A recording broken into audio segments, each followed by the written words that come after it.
Pas itu saya pergi sendiri ke teras ke Udayana, terus saya duduk di kursi samping jalan Udayana. Nah setelah itu datang si Agus dan bilang, saya bukan pengemis, saya cuma mau nanya, saya orang baik katanya. Boleh nggak saya nanya gini, kan izin dulu saya. Terus setelah itu saya bilang iya boleh. Terus dia bilang gini, menurut Mbak pantas nggak saya hidup katanya. Terus setelah itu saya bilang iya pantas, tapi banyak orang-orang yang ngejat saya karena saya nggak punya tangan sampai saya hampir mau bunuh diri.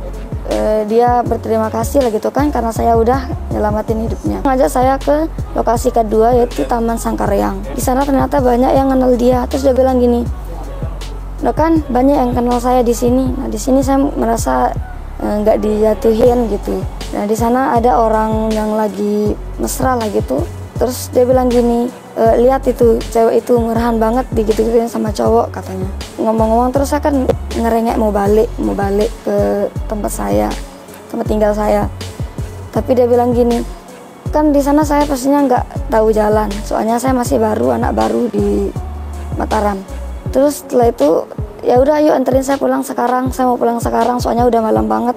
Tapi terus dia bilang iya. Nah setelah itu pas kita muter-muterin jalan itu, dia bilang saya udah capek banget ini, kita istirahat dulu ya katanya.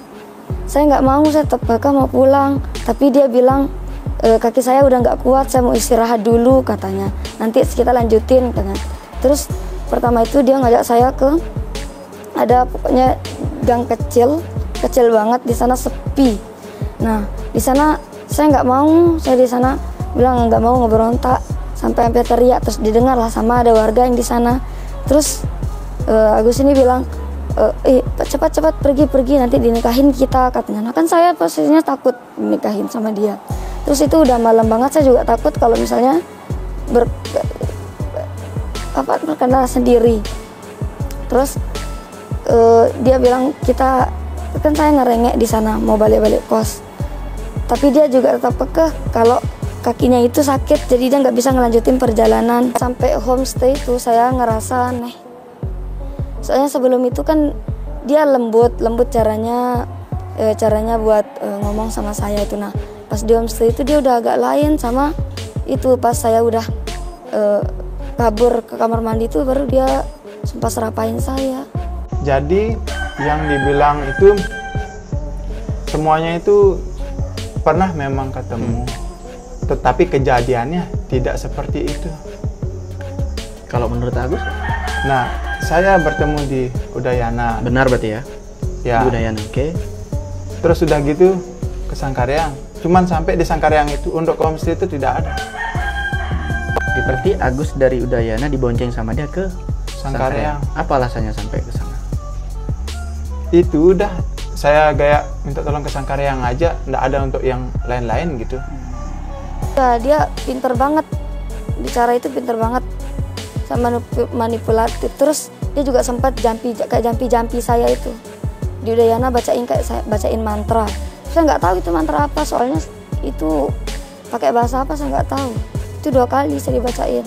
Pokoknya kalau ngomong sama dia itu pikiran saya full ke dia, maksudnya nggak bisa buyar gitu loh.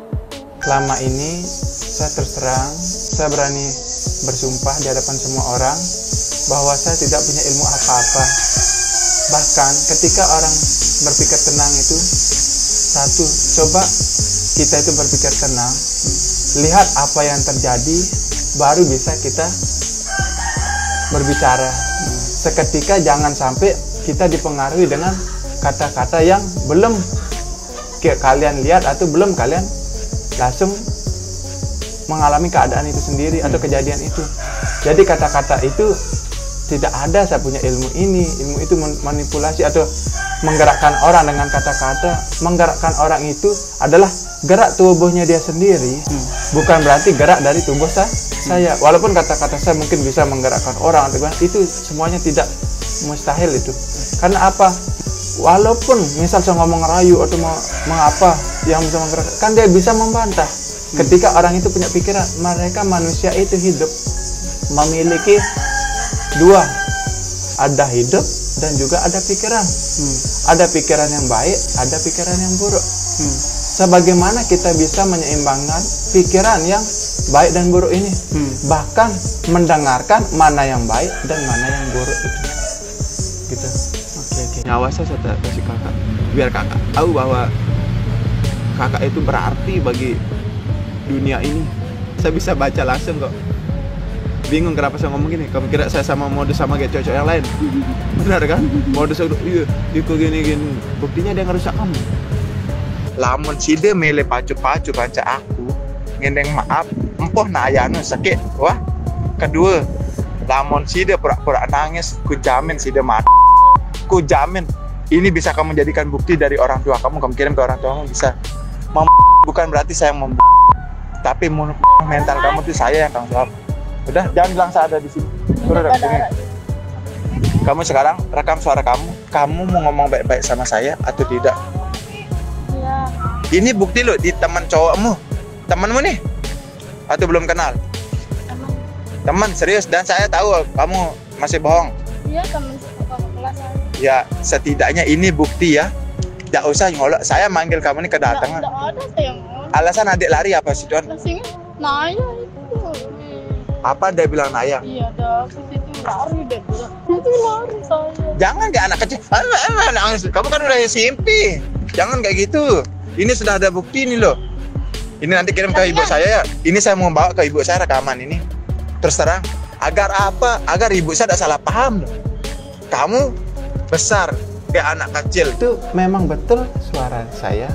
Tetapi yang bilang saya akan bunuh orang tua atau gimana? Itu kejadiannya karena si cewek ini mengolok saya dengan bahasa buntung-buntung pada acara di Mandalika, Pak balapan yang di Lombok. Seorang pembalap itu ke jalan-jalan itu. Apa namanya? Yang jalan-jalan Lagiannya ya? Waktu pawai pawai itu, ya. Pawai lah. Ya, itu seketika saya diolok buntung-buntung. Nah, begitu. jadi iya. Itu yang rekaman yang membuat saya kesal sehingga saya jujur. Karena emosi mungkin saya salah ngomong sehingga kamu kayak gini gitu. Itu saya ngerekam dari HP-nya dia, bukan dari telepon gitu. Dan bahkan disatukan lagi rekaman saya yang di Udayana disatukan dengan duduk sama wanita. Diedit-edit Itu ya? dia diedit-edit. Jadi itu yang saya bisa sampaikan.